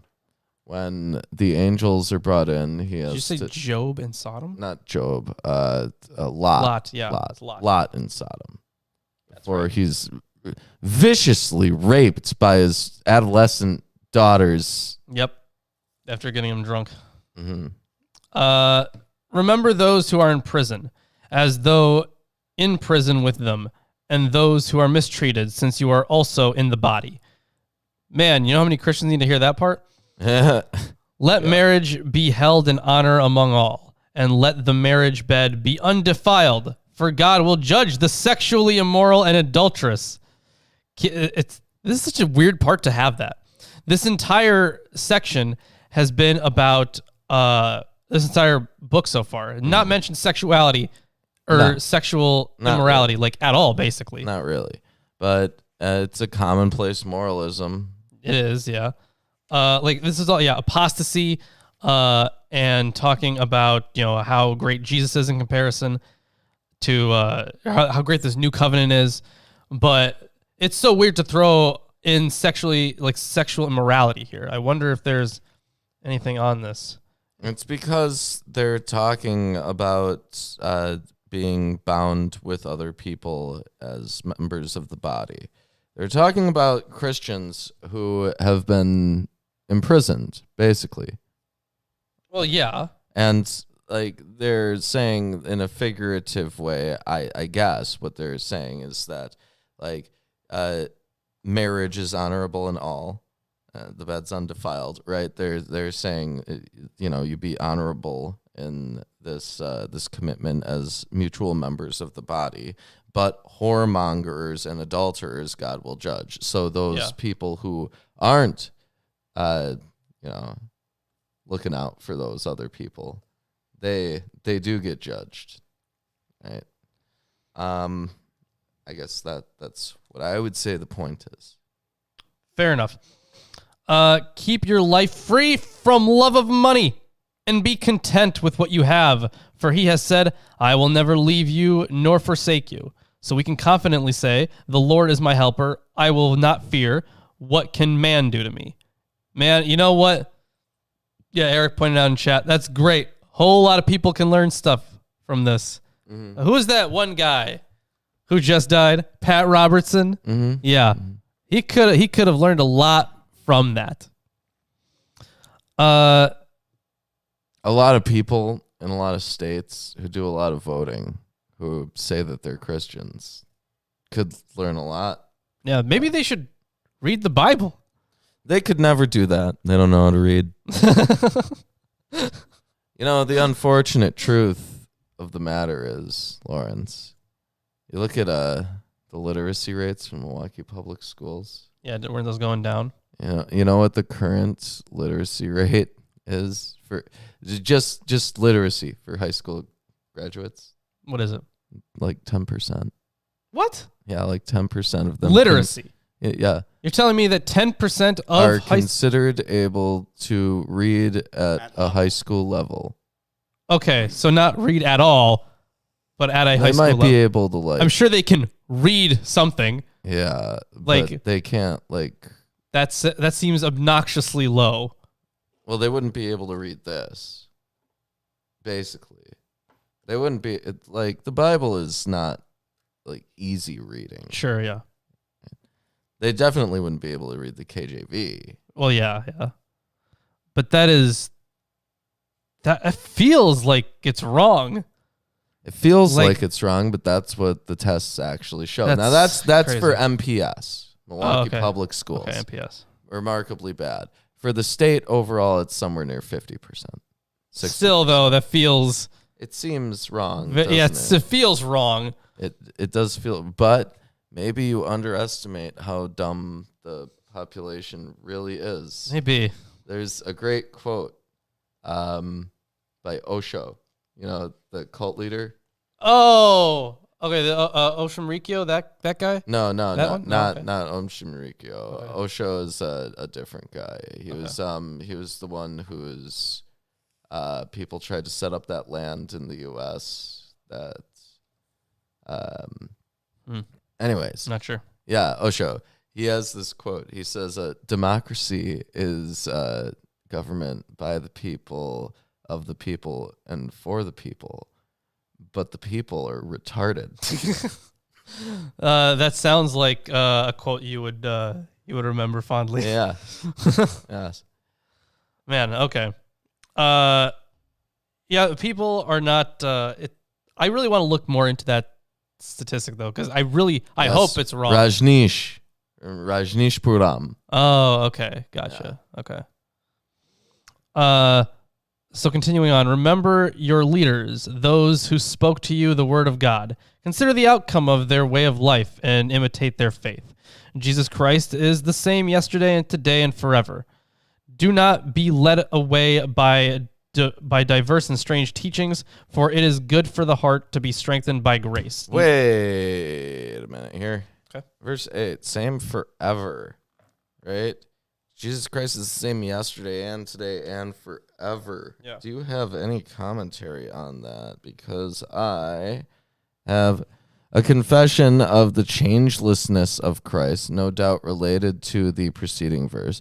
The substance of their former leaders' faith was the unchanging Christ. So this doesn't make sense. Christ literally changed. He changes during the baptism when he's adopted. No. Remember. Remember the Christology of Hebrews. Okay. You have a pre-existent one, a pre-existent Christ that was always, greater than, in the order of Melchizedek, right? That Christhood, that messiahship does not go away. And that has lasted throughout. Now, we can point to parts in the Gospels, especially like if we were to take, like, for example, a Marcionite view of Mark, where it easily would have changed. In the Christology of Hebrews, it has remained unchanging this whole time. Not at all. Because in the Christology of Hebrews, he's already gone on and on and on about how Jesus' sacrifice, it expunged the sins. But of it the people. but it didn't change Jesus' nature, was the thing. Yes, it does. Not in where It changes where in it temporally. Because this right here, it says in verse 8, Jesus Christ is the same yesterday and today and forever, right? Which means that temporally there is no change that occurs within Jesus. But if Jesus Christ, it specifies Jesus Christ. So Yeah. we're talking about Jesus here. If Jesus does not go through a process of change and being sacrificed and being resurrected, if that does not occur, then that totally removes the possibility that what is said previously about Jesus' sacrifice, getting rid of these sins, it wouldn't make any sense. There has to have been a process of some kind of characteristic change within Jesus Christ at that moment for that sacrifice to have been meaningful. Otherwise, it's just like nonsense. Well, the thing is, the sacrifice was more of the flesh than it was of Right. So you could say that the sacrifice which occurs is that he sheds his earthly body and like dons his spiritual body or something like that. But that is still a change of substance. I don't think you're okay. So in Christology, substance is like it's this intrinsic nature. Think of it in Buddhism or not in Buddha. Okay, think of it like Brahman, right? And how everything that spawns, everything that you see is a manifestation of Brahman, right? So so Jesus, and in the Trinitarian view, the Godhood has a Brahman like thing that they would call essence or substance, referred to as usya. So that, But they're that's not just, saying which that just in means being. the verse here. They're just saying Jesus Christ, the same yesterday and today and forever. That's the entirety of the verse. Yeah. So I think that, in order to get that, for the fullness of that verse, we would need to have the Christology previously talked about in Hebrews. But so while previous leaders have departed, the ultimate source of their faith remains forever. While many strange teachings may be afoot, Christ is ever the same. The elements of this verse suggest a liturgical style, and it is possible that the affirmation is drawn from a traditional acclamation. The compound subject, Jesus Christ, appears elsewhere in the text in similarly solemn affirmations. The predicate, the same, ho autos, which, the same or the very one, dramatically set in the middle of the adverbial modifiers recalls Psalm 102:28, cited in the opening. The formula yesterday and today is a common expression in the Old Testament for continuity. References to the indefinite future of the form, quote, to the ages, are particularly common in liturgical material. Once again, there may be allusions to the language of the Psalms cited in the opening, in 1:8. The combination of these adverbial expressions into a tripartite formula is paralleled in the expression for all of time found in various religious traditions of antiquity. The import of the formula in this context has been variously assessed. While it bears some superficial resemblance to divine predications of the Old Testament, it is not a cryptic way of identifying Jesus and Yahweh. Some commentators have been tempted to correlate the three temporal elements with moments in the history of Jesus in his humanity and exalted state where he functions as an intercessor. The formula would then parallel the traditional Christological perspective of chapter 1. Since the patristic period, other commentators have read the formula as a summary of the three-stage Christology, like that explicit in the exordium and implied elsewhere in Hebrews. Nothing in the immediate context makes either Christological scheme explicit. The latter interpretation is probably closer to the mark, although it is not a systematic affirmation, but a foundation for exhortation that is here offered. The emphasis is clearly on the eternal sameness of Christ, because Jesus Christ is an integral part of the eternal divine realm that is unchanging. He is now, for the Christian addressees, a sure foundation for their communal life and doctrine. So the way that this is interpreted through Hermenia, at least, is that he will always be that same foundation for the faith as being unchanging. Right. You got to read into it a bit in order to get that. Yeah. And it's not explicitly stated in any way. Right. And there are tons of ways that you could interpret this, right? You could interpret this in like that kind of Buddhist, Hindu kind of way. It could be his character, sure. In which case, because we don't have at least in the Bible, we don't have what he was like as a child.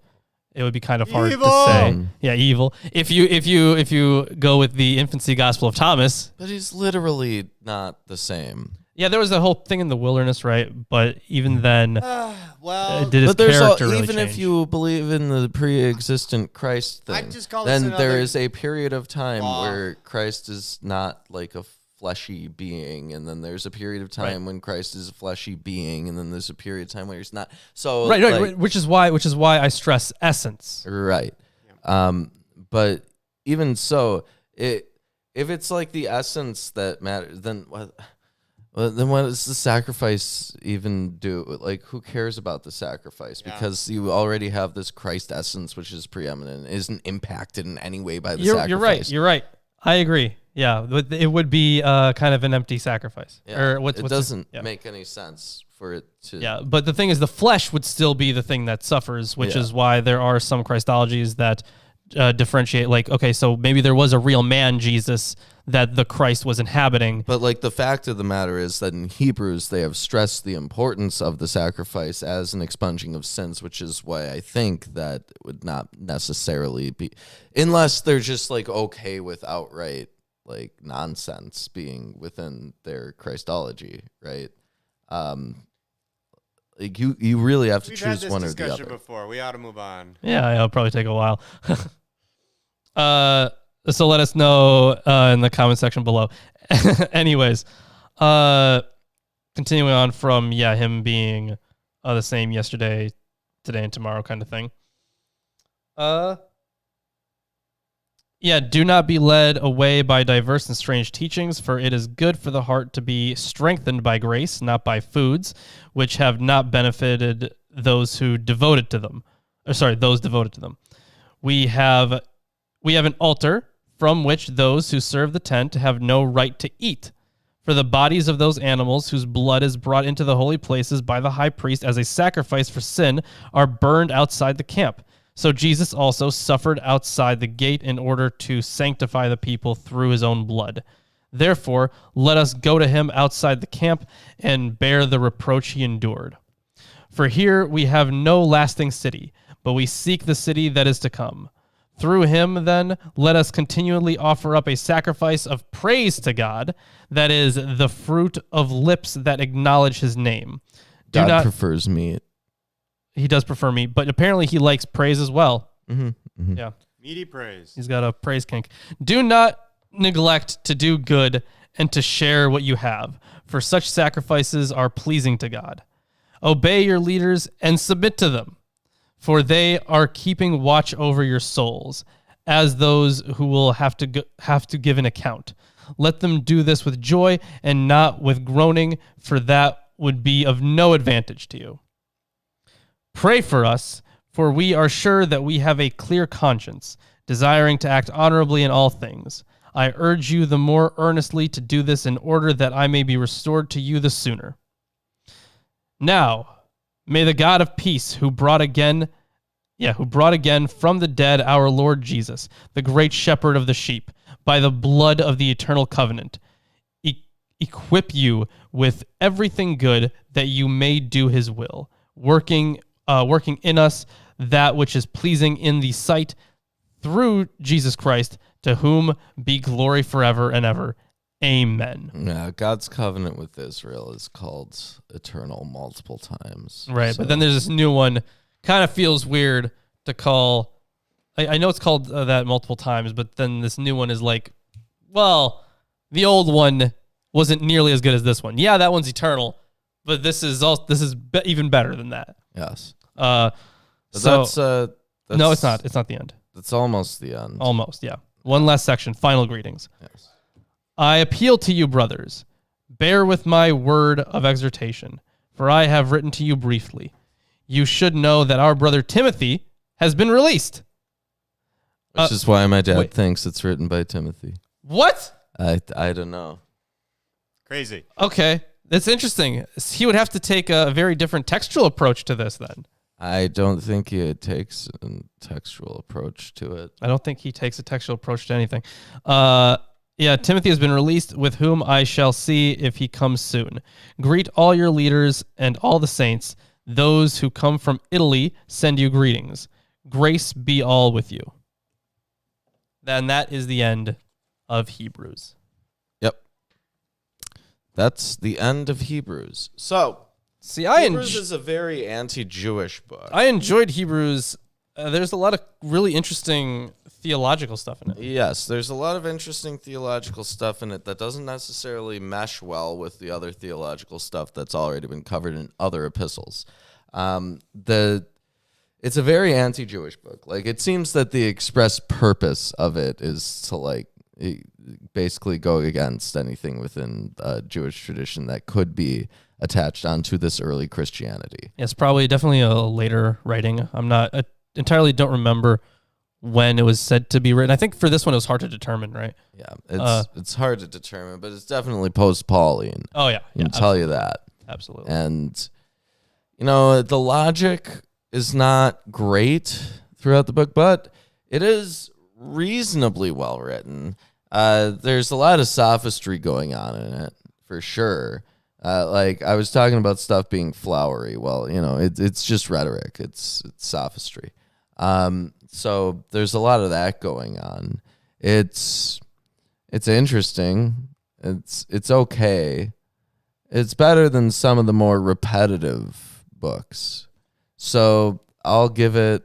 And just to be clear on the whole Italy thing, it does say Italias. Yes. I'm gonna what give the it fuck is this, like Chris? a 7.5 out of 10. I enjoy it. I'd probably give it an 8 or 9, honestly. Like, An I enjoyed 8, reading this. Yeah, we can do an 8. Yeah. I'm gonna give it a Eight. 4. What the fuck is this? Okay. The the voting process is meaningless. Yeah, Yes. with 45%, yes, For yes. is the answer. That's incredible. Wow. Yes, How do you- 45% of you think that the voting process is meaningless. Yeah, but the word that is used there in the Greek is Italias. Yes. Yeah. So that is the end of our broadcast for today. Yeah, hope you Next enjoyed the time show, we're guys. gonna be starting the general epistles or Catholic epistles. James, I think, right? Yeah, it's James, and it's really like a final run, right? We get through James, then 1 Peter, 2 Peter. We're getting there. I need to 1, contact. 2, and 3 John, then Jude, and then we're in Revelation. So We're getting there. yeah, we're almost at the end, guys. Now, how are we gonna do? So, how long is this? This isn't super long. Maybe we can do all the Johannine epistles at once. Whoa. Maybe. Maybe. Oh, you did this. This is a long show. Yeah, it was. It's longer. not super long. 2 hours. We've done much I know. longer. I know. That's true. But either way, Remember that one time that you made us do a 12-hour stream? yeah, that was stupid. Why did you do that? 'Cause that was stupid. You thought that would get us viewers, didn't you? It didn't. It didn't. No. It did nothing for us. No, that was pretty bad. But either way, what are you going to read when we finish the Bible? We're going to take a little. So we're still going to be doing maybe potentially Friday shows. Yeah, I need to Potentially. figure that out. Yeah, we need to. Once I get licensed and everything, I need to figure out for weekdays and stuff. Right. Yeah. We need to figure that part out. We might take a bit of a break from live streams at least, but then we'll come back hopefully with something, maybe the Quran, maybe the Book of Mormon, something like that. Yeah. Maybe We have options. Yeah. Yeah, there's plenty of stuff that we could do. Reread the Bible fast and furious. Get out of here, Wim. I'm doing that on Blasphemous Bible. Yeah, Slowly. slowly. Yeah. You need to learn Hebrew. I do. You're right. We can have an episode where we learn Hebrew. Okay. Yeah. Yeah. E-meter. Yeah. We do have that. Meter. Yeah. Gotta do that. That's we true. did the alchemy one. We did do the alchemy We one. need to do another one. Yeah. Well, thanks for joining us. Yeah. Thanks for joining us. Yeah. Hey. We got shirts that you can go get. I already did that. Oh, you pinned it. Okay. There it is. Patreon, Facebook, Twitter, Discord, Amazon wish list. Guys, you Yeah. know all of it. If you made it to the end of the broadcast, then in the comments write You're- Tell us that you have been. JFK took my baby away. Okay, fine. JFK took my baby away. And I like that. We'll go with it.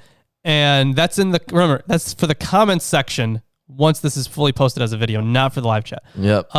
And also, yeah, I added a whole bunch of books to the wish list. So definitely wish list. Add some more books to the table. Yeah. Facebook and Twitter, free to follow us on those platforms. Discord, free Yep, to Discord. join there. That's right. Exclamation point Discord in the chat. It's somewhere up there. It's somewhere. Either way, but probably. that'll it's in the description if not. There it is. Yeah. Okay. Either way, thanks for joining us. And we will see you on on Friday Friday. because that's when the show is.